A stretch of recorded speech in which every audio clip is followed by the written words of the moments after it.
Welcome to my show today. How are you coping with the isolation? I hope you're coping all right.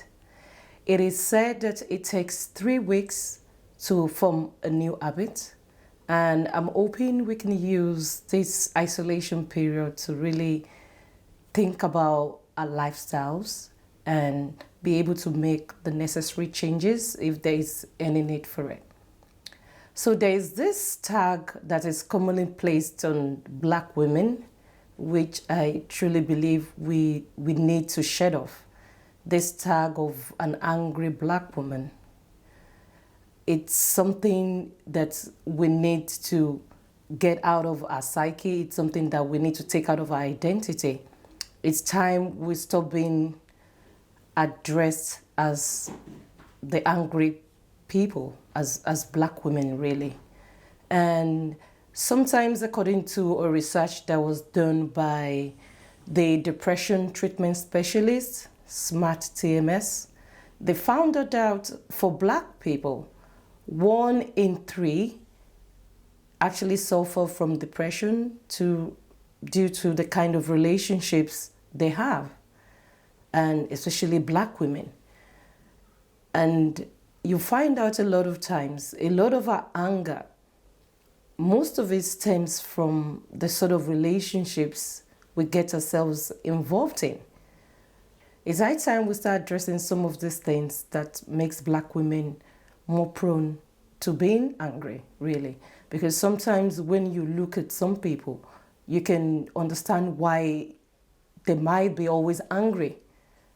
Sometimes because of the poor choices they made, and sometimes just for the fact that some people have a harder life than some other people. But I think it's high time we need to address this ugly tag of being that once you're black, you're more prone to being angry. And to be honest, I think we need to address this in our community. And majorly, we need to consider the sort of choices we're making. A lot of times when people are talking about relationships,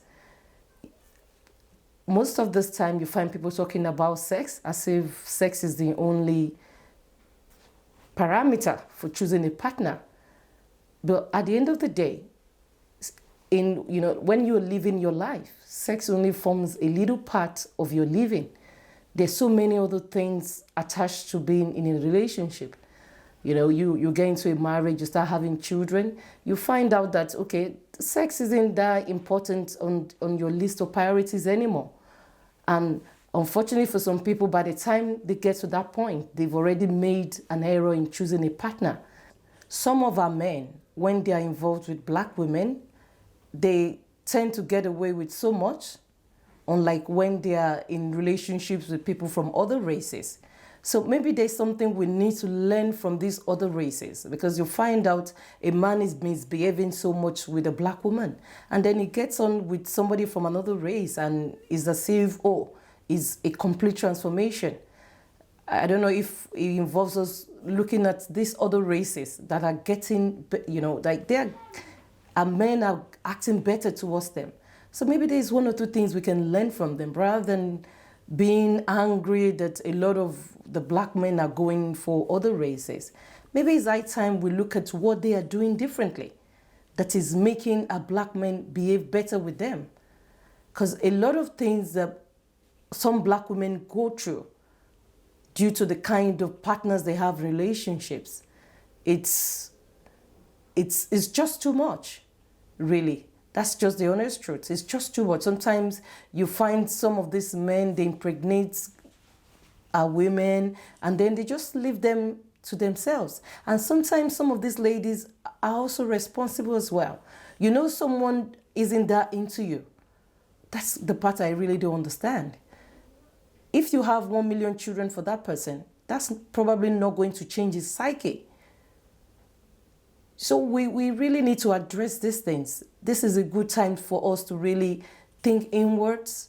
And also, most importantly, even though most of the time when people say it is annoying, But the truth is, we're all responsible for our own happiness.